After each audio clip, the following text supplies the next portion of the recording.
Malobana nzambe ya mpoko ya lelo ezwami na mokanda ya Exode. Exode 13, 17 à 22.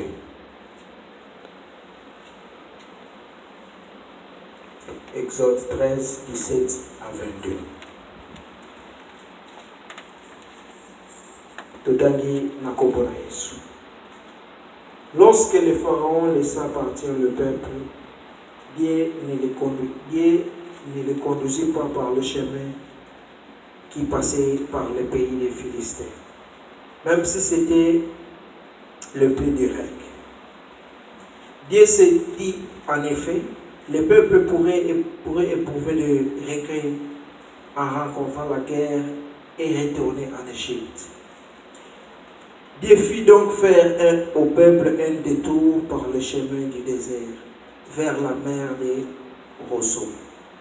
Les Israélites étaient partis d'Égypte en ordre de bétail, et Moïse avait pris avec lui les ossements de Joseph, car ces derniers l'avaient fait jurer aux fils d'Israël en disant, quand Dieu interviendra pour vous, vous ferez remonter mes ossements loin d'ici avec vous. Ils partirent de Sicot et campèrent en Étam, à l'extrémité du désert. L'Éternel allait devant eux le jour dans une colonne de nuée pour les guider sur le chemin, et la nuit dans une colonne de feu pour les éclairer afin qu'ils puissent marcher jour et nuit. La colonne de nuée ne se retirait pas de devant le peuple pendant le jour, ni la colonne de feu pendant la nuit. Amen.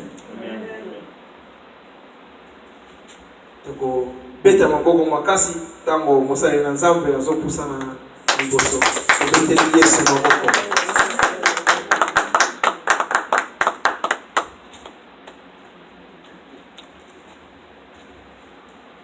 I need somebody with the English version to read in English. Soki motaza na version ya anglais ya kodiko kusunga biso kotala yako. Exodus 13:17 to 22. I read in the name of Jesus Christ. When Pharaoh let the people go, God did not lead them on the road through the Philistine country, for they were shorter. God says, if they face war, they may change their mind and return to Egypt.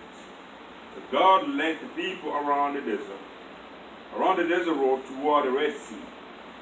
The Israelites went up out of Egypt, ready for the battle. Moses took the bone of Joseph with him, because Joseph has made the Israelites swear an oath. He had said, God will surely come to your aid, and then you must carry my bones up with you from this place. After leaving Succoth, they camped at Etam on the edge of the desert. By the day the Lord went ahead of them in a pillar of cloud to guide them on the way, and by night in a pillar of fire to give them light, so that they could travel by day or night. Neither the pillar of cloud by the day, nor the pillar of fire by the night left its place in front of the people. Amen? Amen. Amen, church. Amen. Amen, church. Amen. Welcome in the name of Jesus. Soyez les bienvenus au nom de Jésus. Last Sunday we were blessed when our deacon Susan Pour celui qui te pombola maki vraiment tango moment de Susan. preached about Jonas. Ateya ki na maitali Jonas. Amen, church. Hallelujah. We Amen. were blessed. Amen. Amen. And the question was, Motuna ezalaki are we the speaker of the word or the speaker of curse? motuna ezalaki ete tozali balobeli ya maloba na nzambe to ya bilakela mabe.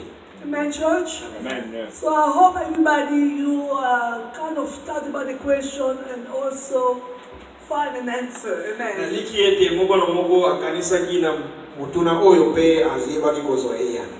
Amen, church? Amen. And the answer is between you and your God. Amen. Eyano ezali kati na yo na nzambe na yo.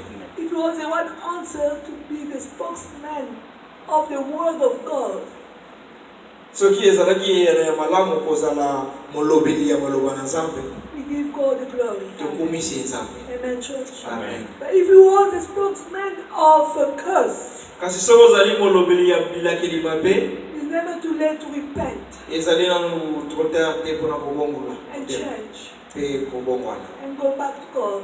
pe kozonga epai na nzambe. Amen, church? Amen. Exodus. Exode. Exodus. Meaning to leave from one place and go to the other place. Exode elingi koloba ete kolokwa esika moko pe kokende na esika mosusu. A journey. Ezali lokola kotambola.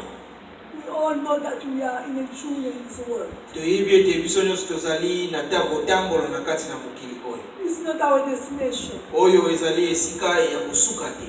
And my brothers and sisters, this is the 3rd Sunday of September. Molingami mwasi mobali oyo ezali dimanche ya poso eyenga misato na mwa ya septembre. We have only 15 Sundays left before the end of 2017. Totikali kaka na zomi na mitano ya beyenga pote mobu oyo ekoka na kosila. So we don't want to get to the end of the year before we think about where are we in our relationship with God. Esengeli te tokoma na suka na mbula po ete toyeba kokanisa esika nini tozali na relation entre biso na nzambe. Today is the day of salvation, the word of God says. Lelo ezali mokolo ya sali maloba na nzambe elobi. So we need to check our work. Esengeli totambola totala lolenge tozali kotambola. And see where we are. Pe totala esika nini tozali. You see, my prayer for Holike is Losambo na ngai pona olikere ezali ete that the members stop being distracted. ba nimi batika kozala na distraction. There is no time for distraction. Amen. Distraction ezali te.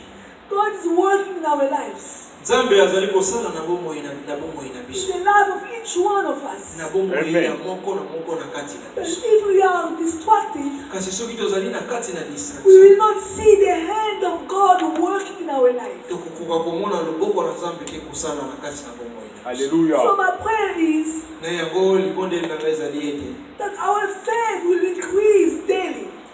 kondima na biso ekoka na kokola mokolo na mokolo. And that we will stop to be in a routine. Pe yango ekozala te lokola momesano. We will stop to be in a routine. Tokotika kozala na bomesano. What do I say by routine? Nini nalingi koloba mpenza ntango nazoloba lokola bomesano. Something we just get so used to do. Ezali eloko moko tomesani kosala. It becomes like a lifestyle. Ekomi lokola lolenge ya bomoi na It biso. becomes normal. Ekomi likambo moko normal. Every Sunday we are here. E dimanche nyonso tozali awa. We sing praises to God. Tozoyemba pe kokumisa Nzambe. We intercede. Tozali kobondela. We hear the word of God. Tozoyoka maloba na Nzambe. God has blessed us with wonderful, powerful ministers. Nzambe apambola biso na basali ya na ye vraiment ya malamu pe nguya. Who are instruments to bring forth the word, the truth of God to us. Ba oyo bazali basali baponami malamu mpona kopesa maloba na ye liboso na biso. And then we leave. Pe tozoki. And then what do we do during the week? Kasi nini tosalaka semaine nyonso. We're just so busy. Tozali occupé. So busy. Tozali occupé makasi. We go to work. Tokei na mosala. We go to school. Tokei na école. Some of us are not working. Baninga mosusu kati na biso bazali kosala te. But we get busy with their house. Kasi tozali occupé na mwa misala na ndako. Dropping the kids at school. Kotika bana na école. In the school, the kids from Kozwa school. bango pe lokola. They're so busy Tozali vraiment occupé. that we don't even spend time to study the word of God. Ete tozali même na ngonga te ya kotala maloba na Nzambe. We don't have time to meditate the word of God. Tozali na ngonga te komedite maloba na Nzambe. So we are missing the point. Na yango tozali kozanga en point. We do not understand what is God calling in our lives. Tozali comprendre te appel ya Nzambe kati na biso. We are missing the point. Tozali kozanga esika ya kotelema. We are not understanding. Tozali kososola te. So my prayer is, Na yango losambo na ngai ezali ete you don't want to just become Sunday Christians. esengeli te tokoma bandimi ya dimanche. It's only on Sunday that we worship the Lord, we pray the Lord, we pray to the Lord, and we hear the word of God. Kaka dimanche tokumisaka nzambe toyokaka maloba na nzambe esengeli ezala bongo te. And when we get out of here, Kasi epe ntango tokobima na oyo esika we forget where we came from. tobosani And we don't even share the word of God. tozali même pas kopartage maloba na We don't nzambe. even tell others about you. Tozali même pas koyebisa basusu na ntina na Yesu. And this is what happened. Na yango oyo nde ekomaka soki tozali na etawa. This is what happened Oyo nde ekomaka. as the believers Lokola bandimi today lelo and to the children of Israel. na bana Israel. Why did I choose this scripture? Pona nini toponi maloba oyo? You see, they were in slavery. They were in Egypt for 400 years. Bazalaki na Egypto 400 ans. Joseph, Joseph their ancestor, koko na bango was a man from God's heart, oyo azalaki moto na motema ya Nzambe. to whom God showed so many dreams. Na kati na nzela na ye Nzambe alakisaki bandoto ebele. God showed the things to come. Nzambe alakisaki ye mai ekoya. And when he shared with his brothers, Tango akabolaki akona bandeko na ye they were so jealous. bazalaki batokisamaki na jalousie. Sometimes God will share things to you. You better keep them to yourself. Tango mosusu Nzambe akokabola makambo na yo esengeli okomba yango. Because when you share them, the one that do not understand, they're jealous. Poete tango mokokabola yango moto oyo azali ko comprendre te atondisami na jalousie. Amen, church. Amen. Joseph's father Papa na Joseph just loved him so much. alingaki ye mingi And then he saw that beautiful coat. pe azwaki jacket ya kitoko mpenza And the brother got even more jealous. pe bandeko na ye bazwaki lisusu jalousie makasi koleka So they sold Joseph into slavery. pe batekaki Joseph na esclavagisme. Amen, church. Amen. Joseph went to fix and fix, but Joseph never gave up from his God. Joseph akutanaki na makambo ya lolenge na lolenge kasi jamais atikaki Nzambe na ye. Amen, church. Amen. He held on in the hope. Akangamaki na kondima na espoir. So even if it took years and years before the children of Israel go back to the promised land, Atako ezwaki bambula ebele mingi pona bana Israël bakete kozonga na terre promise. Joseph knew that Egypt wasn't his land.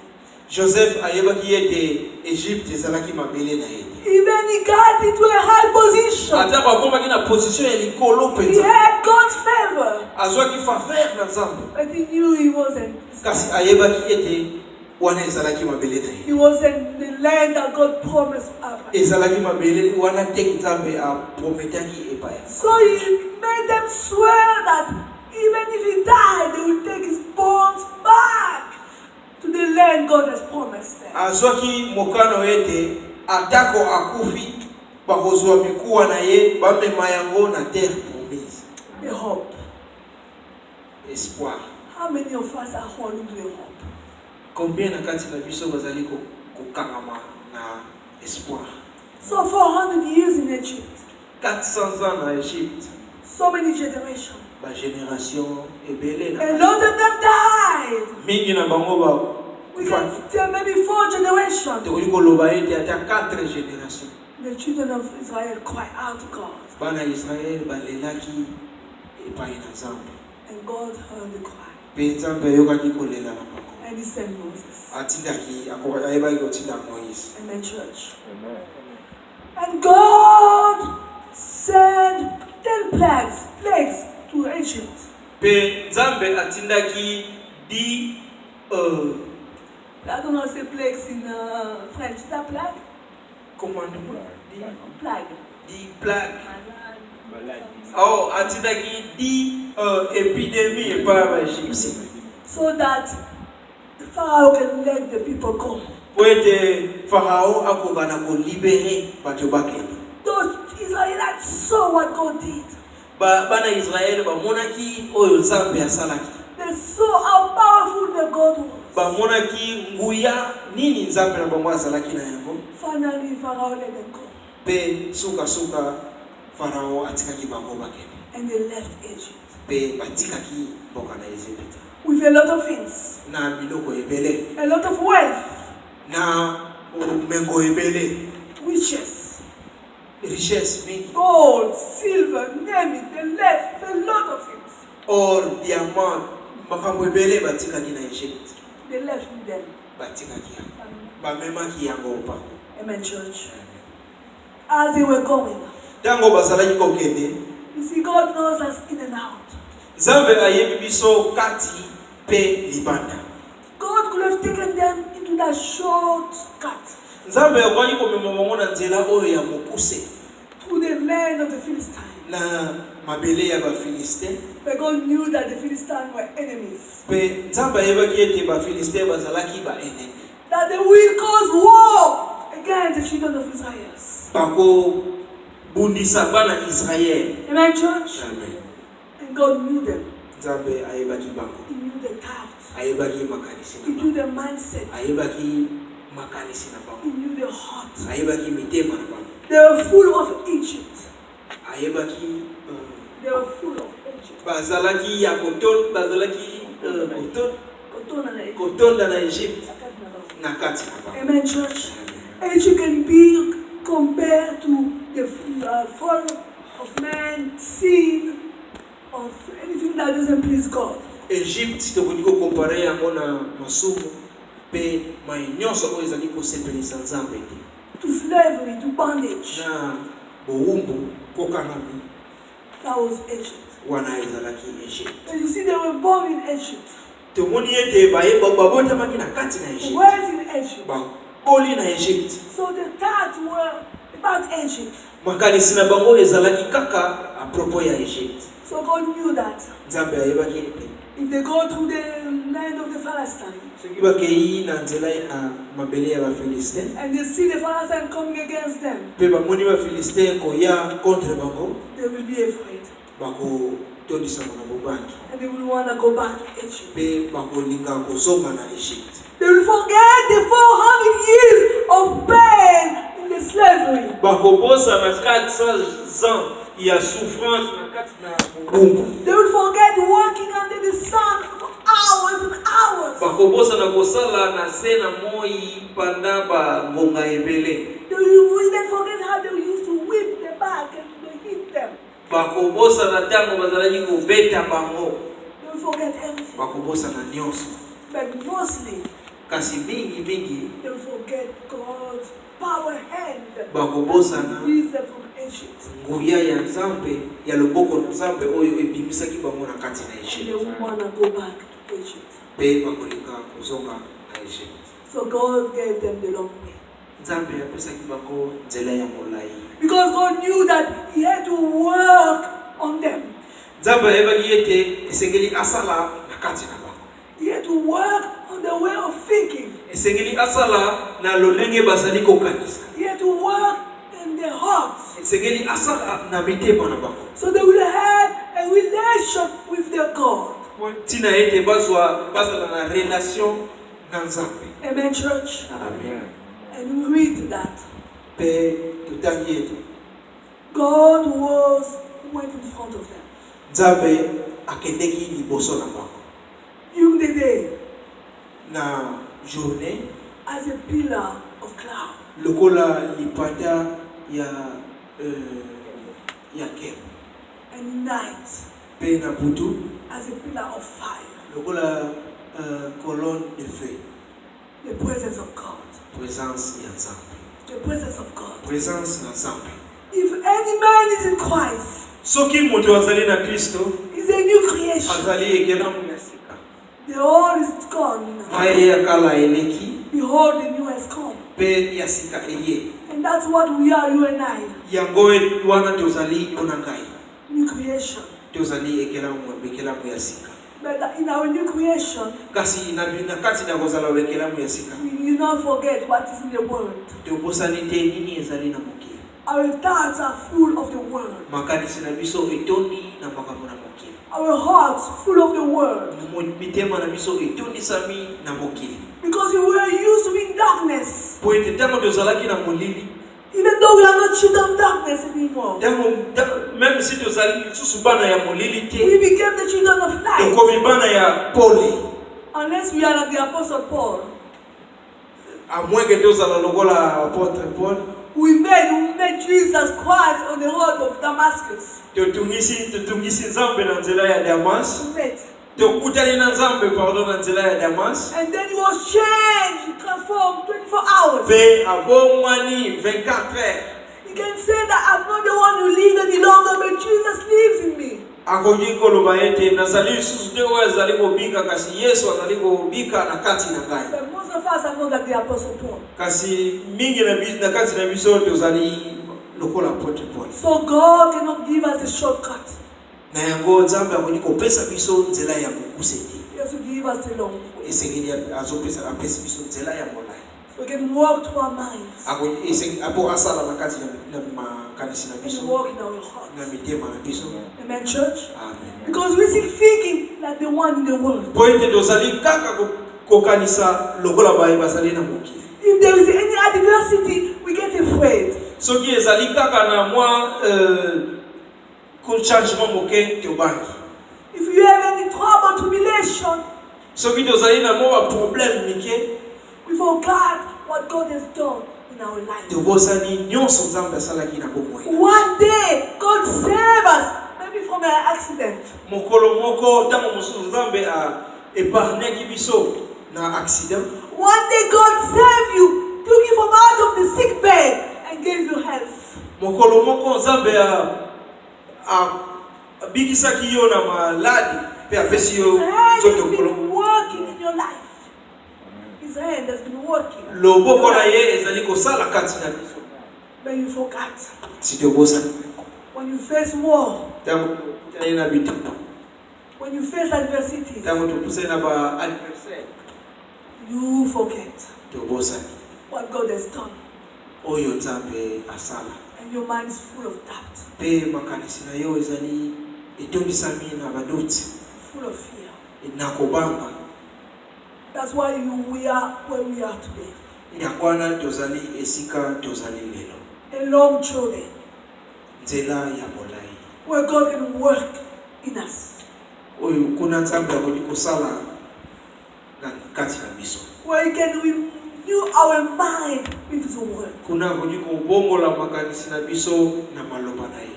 Where He can change our heart of stone to Akoki a heart of kocharge flesh. mitema na biso ya mitema ya libanga na motema ya mosoni. So many times we get angry. Tango mingi tozala na kanda makasi. Then we curse like Pe- those of the world. Toko loba, toko lakela mabe lokola batu na mokili. We insult like the people of the world. Toko finga lokola batu na mokili.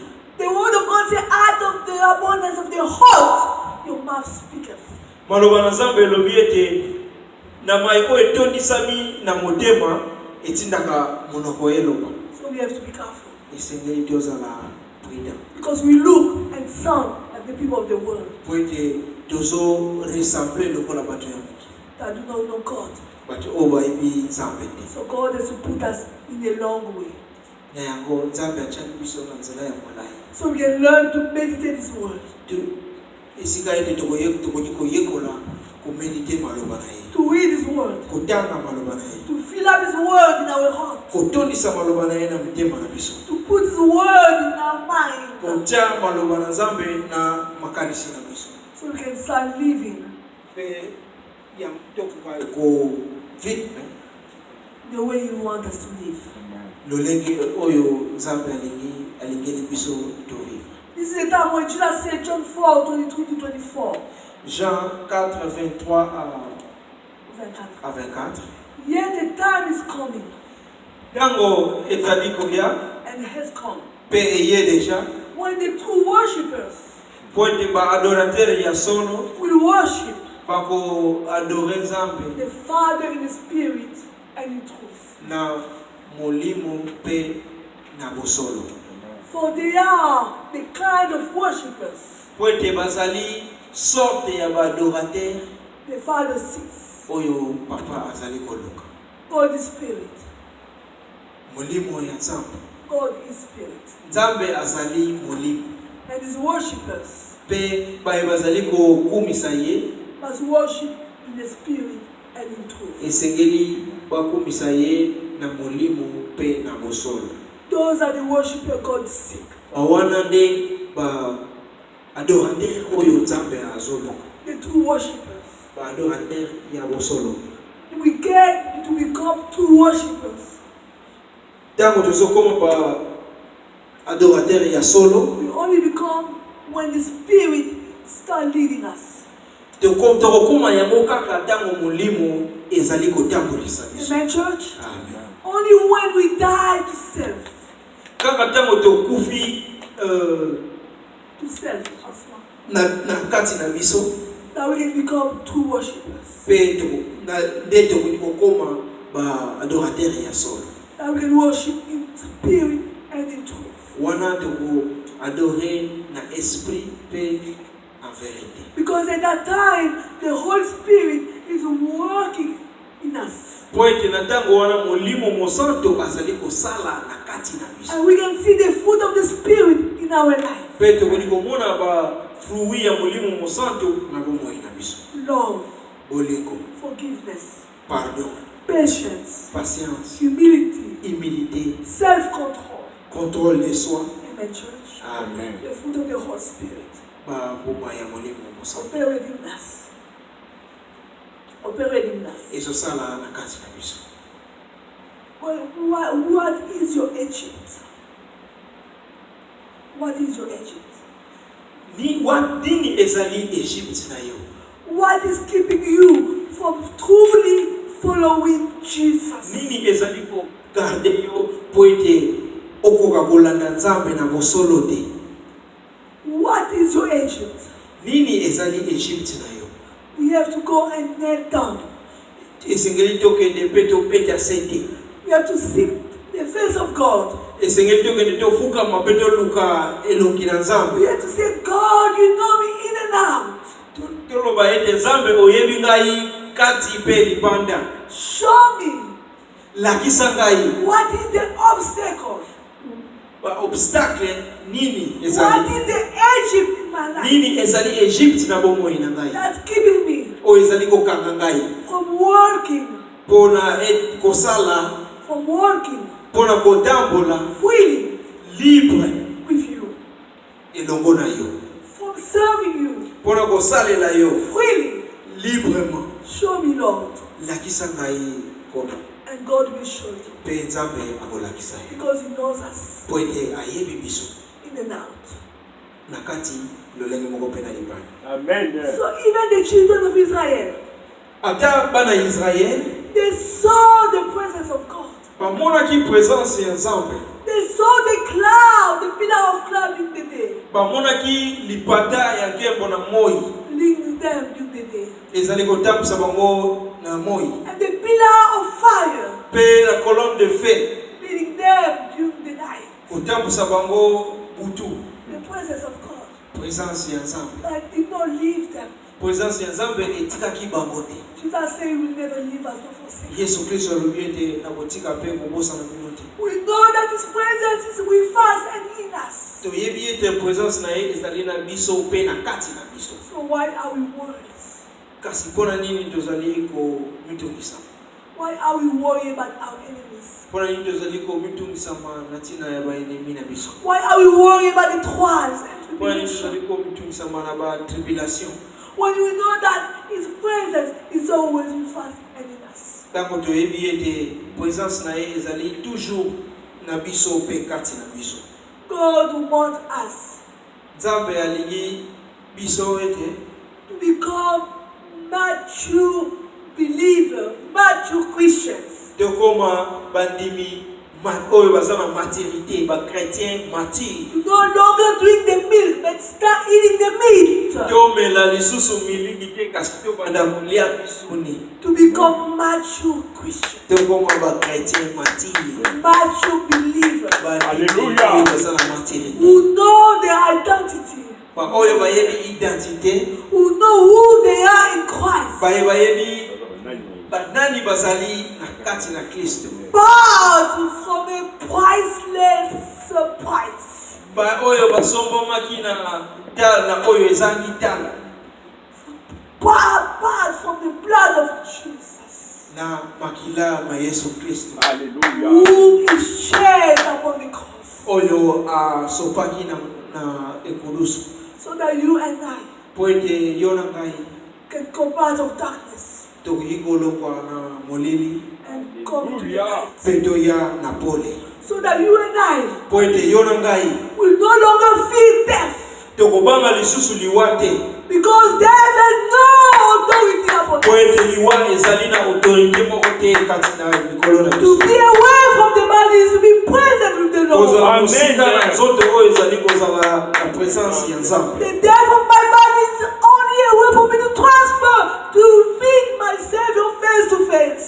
liwa ya Alléluia. nzoto na ngai oyo ezali kaka nzela mpo na ngai mpo na kotransfere kokende kokutana na nzambe And I have no more, I'm not under the dominion of sin any longer. nazali lisusu na se ya domination ya masumu te Amen, church. amen When I fall, ntango na kokweyaka I stood up na kotelema and I repent. mpe na bombwani I confess. na kotubela And is there willing to forgive me? mpe azali kuna pre mpo na kolimbisa To ngai restore the relationship. mpe na mpe kozongisa lisusu relation There is no more condemnation for those who condamnation are in ezali Christ. lisusu te ntango tozali na kati na kristo So why are you walking with your head down? mpo na nini ntina nini tozali kotambola na moto na se Alléluia. When you are a prince and a princess. ntango tozali baprince mpe baprincesse When you are the sister, the mother of ntango Christ. tozali Alléluia. basere mpe bafrère When you are the children of the Most High God. ntango tozali bana ya nzambe ya nguya The makasi powerful God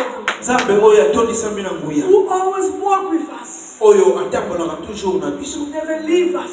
akoki kotika biso jamais All He's asking for us oyo azali kosenga biso to be obedient. tozala obéissant To be obedient. tozala obéissant You see, God is talking to us every day. tomoni ete nzambe azali kolobela na biso mokolo na mokolo Why can't we hear? mpona nini tozoyoka ete Because we are so distracted. po ete tozali na kati na distraction You see, it's like a radio. ezali lokola radio If you are in the right channel, soki kozali na chaîne oyo esengeli yozala you will hear what they're talking about. okoyoka oyo bazali koloba If you are on the wrong channel, soki ozali na chaîne ya mabe it'll be fast, you won't be able to even hear. ekozala pasi okoki meme mpa koyoka oyo bazali koloba It's Alléluia. the same way with God. ezali lolenge moko na nzambe Every day, mokolo nyonso He wants to talk to you. azali na posa ya kolobela When you wake up in the morning, ntango tolamuki na ntongo He want to give you direction. alingi apesa yo badirection But my brothers and sisters, kasi molingami you mwasi need to kneel down in the morning. esengeli tofukama na You ntongo need to pray to Him in the morning. esengeli tosambela na You need to ntongo communicate with Him in the esengeli morning. tokomunike na nzambe na So He ntongo give you the direction. mpe po te apesa biso badirection Amen, church. amen But if you have no time to pray, kasi soki ozali na temps ya kobondela te you go to the Bible like a novel. ozali kotala bible lokola roman You don't spend time meditating up the Word of ozali God. kolekisa ngonga te komedite maloba na nzambe You cannot hear His voice. okoki koyoka mongongo na ye ata moke God is speaking to you. nzambe azali koloba na yo You cannot hear His voice. okoki koyoka mongongo na ye Jesus said, "My sheep know me, yesu kristo alobi ete bapa te na ngai bayebi ngai and I know them, mpe ngai nayebi bango and they know my voice." bayebi mongongo na ngai When I speak, ntango nalobi they know it is Jesus. bayebi ete ezali yesu kristo They know it is our Savior, bayebi ete oyo ezali mobikisi na biso the shepherd of shepherds, bayebi ete berger ya baberger because my sheep know my voice. po ete bapa te na ngai bayebi mongongo na And ngai I call them by name. mpe ntango nabengi bango na nkombo na bango Jesus know you, yesu kristo ayebi yo even though the number of your hair. même nombre ya mtona yo He knows it. za Yesu Kristo ayi. So why you worry? Tina nini tozomi tokisa? Why you worry about tomorrow? Tozomi tokisa pona lobi. You see, Jesus tell us tomorrow can take care of himself. Tomoni ete Yesu Kristo alobina biso lobi ekozwa soin na yango. Amen, church? Amen. So take care of today. Take care of today. Tozwa soin ya lelo. Today is a day of salvation. Po ete lelo ezali mokolo ya sali. Today is the day you can talk to somebody who's going to hell about Jesus. Lelo ezali mokolo oyo koloba na moto moko oyo azokende lifelo kolobela ye nzamba. So you can stop him from going to hell. Yango okostope ye kokende lifelo. And the angels in heaven will be rejoicing Pe ba ange likolo bako sepela because one more soul has been won. po ete ame moko ezali ganye. Let's take it one day at a time. Tika tozwa yango moko One day at a time. tozwa yango Un jour à la fois. un jour à la fois. Let us go out there. Tokende libanda Wherever we are, partout tozali. let us talk about Jesus. Tika teloba apopo ya Jésus. Let us tell the world about Jesus. Tolobela mokili apopo ya Jésus. Let them know what he has done for us. Bayeba nini asalaki pona biso. So that on our way, Po ete na kati na nzela na biso we can take as many with us to heaven. tokomema ebele oyo tokoki na lola. Because that's our destination. Po ete wana nde yango destination na biso. It is not here. Ezali awa te. We are the junior in the here. Tozali kaka baleki nzela. Traveler here. Tozali kaka bavoyageur. Everybody is traveling. Moto nyonso azali kovoyage. And everybody has the date. Pe moto na moto azali na date na ye. Everybody has the time Azali na ngonga na ye. where the journey will end. Esika oyo voyage ekosuka. Our earthly journey will end one day. Voyage na biso na mabele oyo ekosuka mokolo moko. But our heavenly journey will never end. Kasi Amen. tango na likolo ekosila jamais. Amen, church? Amen. That's why we are looking. Na yango tozali koyala. We are focusing Tozali kotia makanisi na biso. our eyes Miso na biso. to Jesus, Tozali kotia miso na biso epai na Yesu. the author Oyo azali auteur and the finisher pe mokosukisi of our faith. ya kondima na biso. God bless you. Tika nzambe ya Mungu na biso.